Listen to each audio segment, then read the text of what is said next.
que dice, si no es por las buenas, será por las malas. Si no es por amor, será por la fuerza. Bueno, esa es una expresión bien humana. Quiere decir, se nos acaba la paciencia, entró la ira, Si no es por las buenas, es por las malas. Y a veces cuando pensamos en Dios, pensamos desde nuestra perspectiva humana en esa actitud divina. Eso no existe, querido. Dios es amor, Dios es misericordia, Dios es fuente de toda bondad. El problema es que Dios tiene su territorio, el territorio del amor, de la misericordia, de la vida, de la sabiduría, de las bendiciones. Si tú permaneces en ese territorio, pues las bendiciones te alcanzan, la vida te alcanza, tienes sabiduría. Es un terreno maravilloso, es el terreno de la plena felicidad. Infelizmente el pecado hizo separación entre nosotros y Dios. El pecado nos arrastra de Dios. Y al arrastrarnos de Dios, fuera de Dios, nos arrastra fuera del territorio de la bendición. Y este es el territorio del dolor, de la injusticia, de la violencia, del desamor, del orgullo, del pecado, de los vicios, la miseria, en fin. Aquí hay muerte, aquí no es una muerte instantánea, es una muerte en gerundio, morir muriendo, lentamente vas muriendo. Pero me vas a decir, pero pastor, yo conozco mucha gente que está en el territorio de la bendición y también sufre. Claro, pues querido, porque vivimos en un mundo de dolor, un mundo castigado por el pecado. Pero cuando Cristo venga eso acabará. Ahora, aunque los hijos de Dios que están en el territorio de la bendición sean atacados por el dolor no los desespera, no los destruye, no los mata. Y hay otra cosa, el dolor puede durar un día, 2 días, pero siempre habrá un amanecer nuevo, un mañana mejor. Entonces no te desesperes. Pero en la lección de esta semana vamos a ver que el pueblo, Dios habló muchas veces a su pueblo, una vez y otra vez y otra vez. En los capítulos 7, 8, 9, 10, 11, hasta el 12 se habla del reinado del rey Acaz, las advertencias para Acaz, pero pues el rey era incrédulo, no confiaba en las promesas divinas. Y tal es el rey, tal es el pueblo, tal es el sacerdote, tal es el pueblo. Entonces el pueblo también era un pueblo pagano, estaba en la iglesia todos los sábados, iba al ritual, ofrecía sacrificio, pero todo era mero formalismo, no vivían una vida real, auténtica, personal, de comunión con Cristo. Lo peor que te puede pasar es vivir el cristianismo corporativo. Oh, querido, esa palabra horrible, cristianismo corporativo, no. Tienes que vivir el cristianismo individual, no corporativo. No tienes que esconderte en la iglesia. No, si la iglesia anda bien, no. Eres tú el que tienes que andar bien. Eres tú el que tienes que volver los ojos a Dios. Entonces, la semana pasada quedamos en el anuncio de Dios de que nacería un hijo de la Virgen. Vamos a leer de nuevo los versículos 14, 15, 16 del capítulo 7 de Isaías. Esta semana veremos todo el capítulo 7 y también entraremos al capítulo 8. El texto dice así: por tanto, el Señor mismo os dará señal. ¿Por qué? Porque pues Acaz no había querido pedir la señal a Dios. Entonces Isaías le dice, por tanto, el Señor mismo os dará la señal. ¿Señal de qué? Señal de que lo que evidenciaría para ellos que los enemigos, Siria y Israel, que se habían unido y que venían contra el pueblo de Judá, no los iban a tocar, no los iban a destruir. ¿Y cuál era la señal? Por lo tanto, él mismo os dará señal. He aquí que la Virgen concebirá y dará a luz un hijo y llamará su nombre Emmanuel. Ahora, querido, hay mucha discusión en torno a este texto, porque nunca se supo en el Antiguo Testamento que una virgen hubiera dado a luz un hijo. El único caso que nosotros sabemos es el de María, la sierva de Dios, que concibió por obra del Espíritu Santo al Señor Jesucristo. El Señor Jesucristo no fue hijo de hombres, no tuvo participación humana, fue un milagro del Espíritu Santo. Dios se hizo carne conforme a la profecía, conforme a la promesa divina para alcanzar al ser humano en su desesperación. En el Antiguo Testamento no se conoce de ninguna virgen, pero nosotros sabemos que este texto se refería a María. ¿Por qué? Porque Mateo lo menciona, Mateo lo dice. Mateo usa este texto para referirse al nacimiento del Señor Jesucristo. Y entonces la Biblia se complementa. El Nuevo Testamento es el cumplimiento del Antiguo Testamento. Esta virgen era María y este hijo era Jesús. Pero la profecía era interesante, voy a repetir, porque no era solo la promesa del hijo. Dice, por tanto, el Señor mismo os dará señal, he aquí que la Virgen concebirá y dará a luz un hijo y llamará su nombre Emmanuel. Ahora sigue. Comerá mantequilla y miel hasta que sepa desechar lo malo y lo bueno. Porque antes que el niño sepa desechar lo malo y escoger lo bueno, la tierra de los dos reyes que tú temes será abandonada. Interesante. Esta profecía fue presentada al rey Acaz. ¿Por qué? Porque estaba con miedo de que Siria se había juntado con Israel. Peca y el rey de Siria se habían juntado y venían contra él. Entonces Dios le manda el mensaje a través de Isaías al rey Acaz para no temer, pero el rey no cree en la promesa. Entonces Isaías le dice, pues Dios te va a dar la señal de que su palabra es permanente, que tus enemigos no te van a derrotar. Y la señal es que una virgen dará a luz. Y ese niño no tendrá una edad como para definir lo que es bueno, lo que es malo. ¿A los cuántos años un niño puede decir lo que es bueno, lo que es malo? Tal vez a los 3, 4 años. Y la profecía decía, cuando el niño ya sepa distinguir lo bueno y lo malo, tus enemigos, esos dos tizones humeantes, ya habrán desaparecido. Y efectivamente fue así. Poco tiempo después de esta profecía, Asiria ya no existía. Israel ya había sido llevado cautivo. ¿Por qué?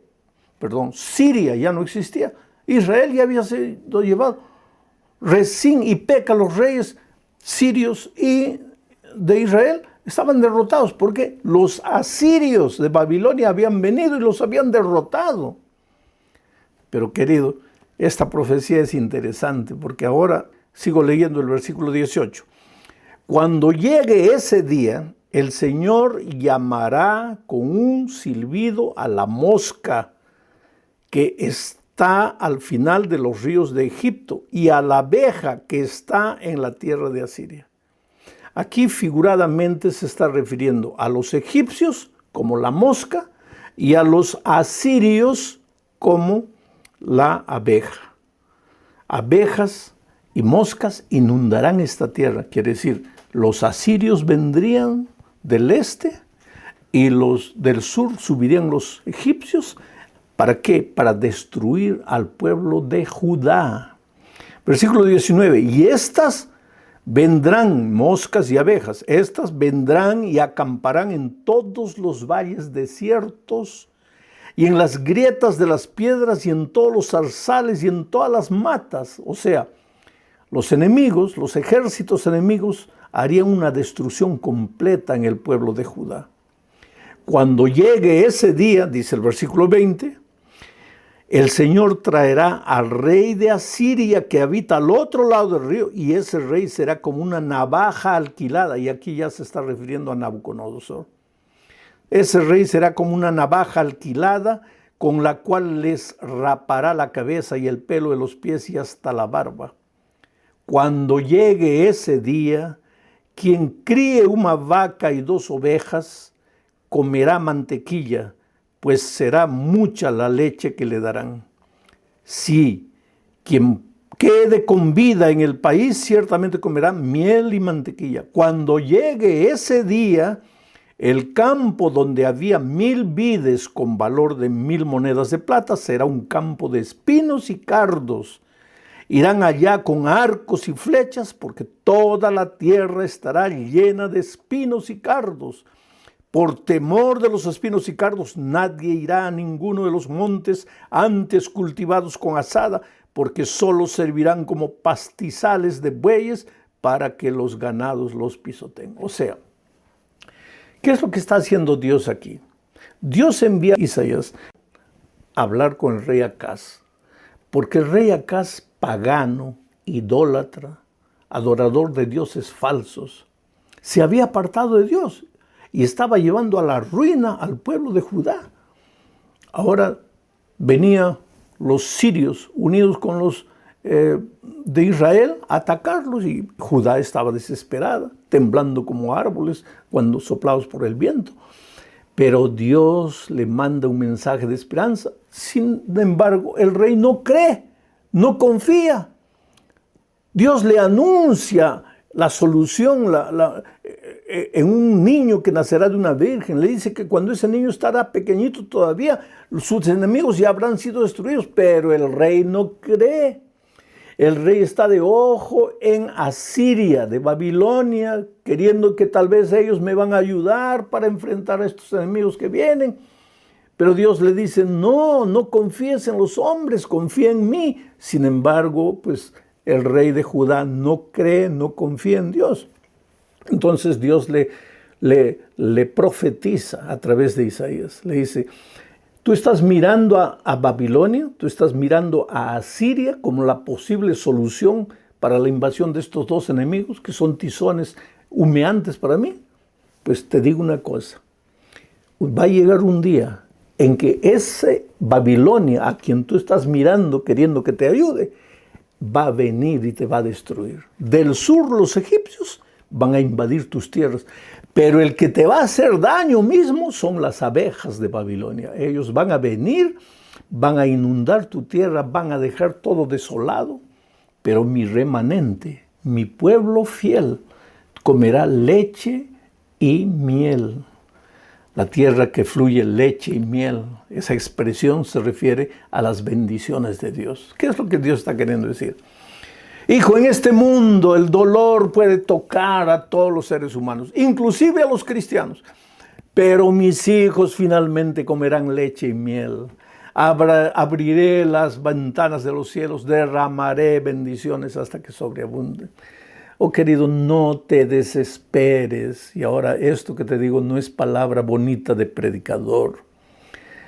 ¿Tú crees que yo no he pasado por momentos difíciles en mi vida? Yo como ministro, tanto en mi obra ministerial como en mi vida personal, yo tengo una esposa, yo tengo hijos y hoy día yo tengo nietos. ¿Tú crees que yo no me preocupo por ellos? Que no hay momentos en que a veces veo a un miembro de mi familia cometiendo o tomando decisiones equivocadas. ¿Y qué hago yo? Sufro. Quiere decir, para mí la vida no es un mar de rosas, como no lo es para ti. Yo también tengo que pagar los biles todas las semanas, las cuentas, en fin, todos los meses. Pero ¿qué es lo que Dios te está diciendo? Hijo, mientras vivas en este mundo, pues puede venir el viento de aquí, el viento de allá, el enemigo de aquí, el enemigo, el otro se puede asociar con el otro, te pueden amenazar. Pero tú confía en mí. ¿Acaso no he hecho que una virgen haga nacer un niño? Y ese niño es Emmanuel, Dios contigo, yo nunca te dejo. Hay solución para tu vida, no estás arruinado, no estás desesperado. Eso es lo que te digo, querido. Confía en lo que te estoy diciendo, porque lo que te estoy diciendo no es palabra humana, es palabra divina. Estoy leyendo el texto. Todo el mundo estará desolado, pero tú no, porque tú eres mi remanente, tú eres mi hijo fiel. Y justamente de eso sigue hablando la lección. Porque entonces entramos ahora al capítulo 8. Dios le da otra orden a Isaías. Leo los versículos 1 al 4. Dice así: el Señor me dijo, escribe Isaías, toma una tabla grande y con un punzón escribe en ella acerca de Maher-Salal-Hasbaz. Qué nombre interesante, Maher-Salal-Hasbaz. ¿Y quién es este Maher-Salal-Hasbaz? Otro hijo de Isaías. Dice así: como testigos confiables, escribe Isaías, reuní conmigo al sacerdote Urías y a Zacarías, hijo de Jeberequías, Luego me allegué a la profetisa, la cual concibió y dio a luz un hijo. Esto es interesante, querido. Él recibió de Dios la orden, Isaías recibió la orden de tener un hijo con la profetisa. No sabemos cuál es el nombre de ella, pero está escrito aquí, la profetisa. Pero él no simplemente fue y convivió con la profetisa. Y aquí hay una lección valiosa. Él llamó a los testigos, hizo un matrimonio correcto. Porque aunque la cultura de nuestros días dice que puedes vivir con una mujer un año, después otro año con la otra, con la otra, con la otra. No, querido, la cultura puede cambiar estilo de comida, estilo de ropa, estilo de cabello, estilo de zapato, hasta estilo de música, puede cambiar lo que cree, pero la cultura no puede cambiar principios. Y lo que es principio, y los 10 eternos principios de Dios están en su sagrada ley. Entonces, él se casó como todo hijo de Dios obediente a Dios debe casarse, y tuvo un hijo, y a ese hijo es que le puso por nombre, porque el versículo 3 dice, luego me allegué a la profetisa, la cual concibió y dio a luz un hijo. Entonces el Señor me dijo, ponle por nombre Maher-Shalal-Hash-Baz. Ya Isaías había escrito en cartaces grandes por todos los lugares, está difícil el nombre, Maher-Shalal-Hash-Baz. Yo no sé, cuando los muchachos estaban jugando ahí de chiquitos, ¿cómo le llamarían a Maher-Shalal-Hash-Baz? Oh, Maher-Shalal-Hash-Baz. Yo creo que tendría un nombre familiar que todos le llamarían, una especie de apodo, de short name, lo que sea. Pero ese Maher-Shalal-Hash-Baz tenía un propósito, porque era un mensaje. ¿Y qué mensaje era ese? El mensaje. Porque antes que el niño sepa decir Padre mío, ese niño, y Madre mía, antes que diga, la riqueza de Damasco y los despojos de Samaria serán llevados ante el rey de Asiria. Una vez más viene la promesa de Dios. Ese tu hijo, que quiere decir, viene el enemigo para devastar todo. Ese es el nombre de Maher-Shalal-Hash-Baz. Viene el enemigo para acabar con todo. Antes que ese niño empiece a hablar, tus enemigos ya habrán sido derrotados. Cree en eso. Pero pues el rey era contumaz y no creía. Se llamaba Acaz, pero era contumaz, terco, hundido en la cultura de sus días, idólatra. Se acordaba de Dios en los momentos difíciles, pero no era capaz de creer. Y Dios le coloca ahora, a través de la vida del hijo de Isaías, ese nombre, Maher-Shalal-Hash-Baz, que diciendo, arrepiéntete, porque si no te arrepientes, el enemigo viene y te va a despojar, se va a llevar todo. Pero él no hace caso a nada. Leo más, Isaías capítulo 8, versículos 5 al 7, dice, el Señor me habló una vez más y me dijo, este pueblo, dirigido por Acaz, rechazó las aguas de Siloé, que quiere decir paz. Rechazó las aguas de Siloé, porque Dios estaba ofreciendo paz. Dios le estaba ofreciendo protección. Cree en mí, yo acabo con tus enemigos. Pero dice así, este pueblo rechazó las aguas de Siloé, que corren tranquilas, y se sintió feliz con Rezín y con el hijo de Remalías.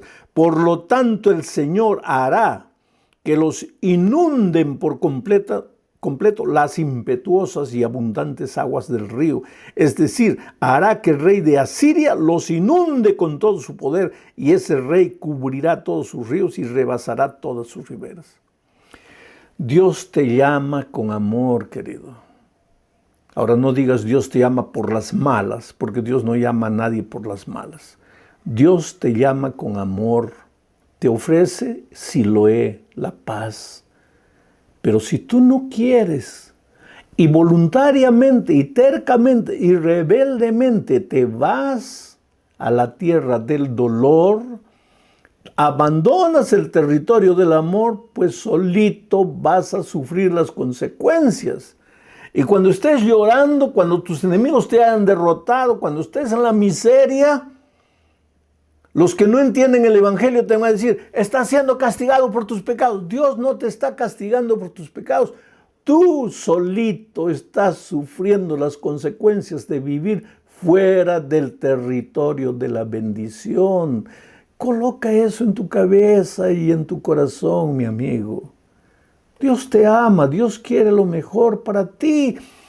Pero si te habla con amor y te ofrece la paz, el Siloé en la persona de Jesucristo, y tú no quieres, pues vendrán las aguas del río, del pecado, del dolor, de la miseria, para hacerte sufrir. No porque Dios te castiga, sino porque tú escogiste ese camino.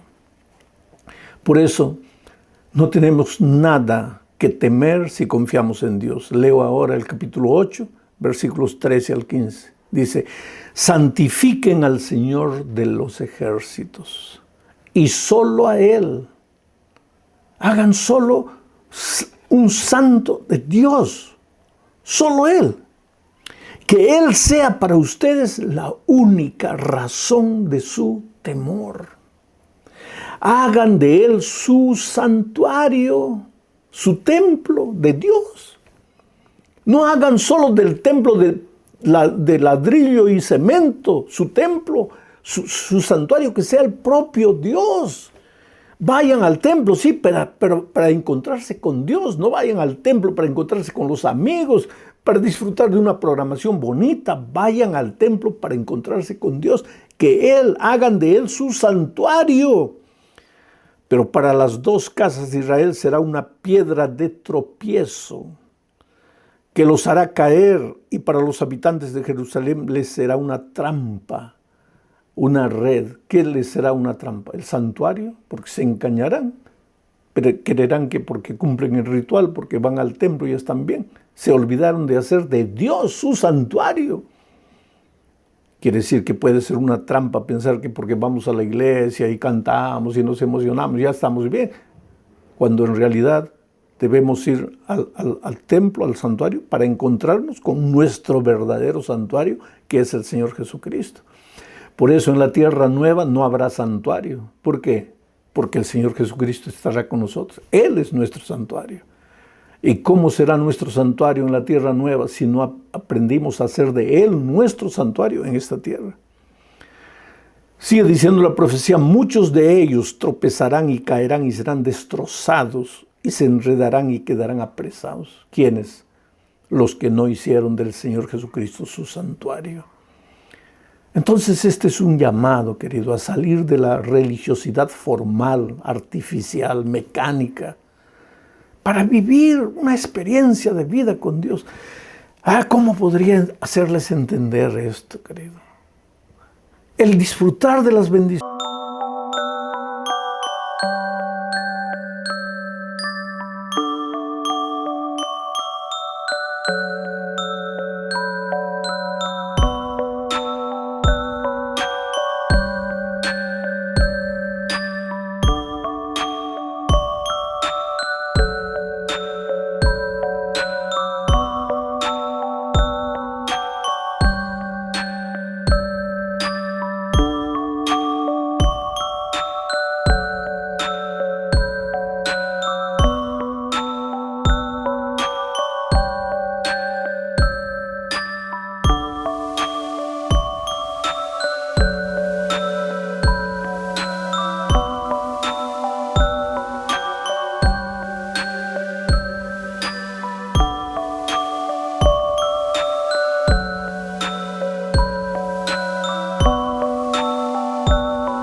Desde el momento que hayas entendido que tienes que vivir en el territorio de la bendición con el Señor del santuario, pero separado de Dios y viniendo una vez por semana a la iglesia y pensando que con eso ya está bien.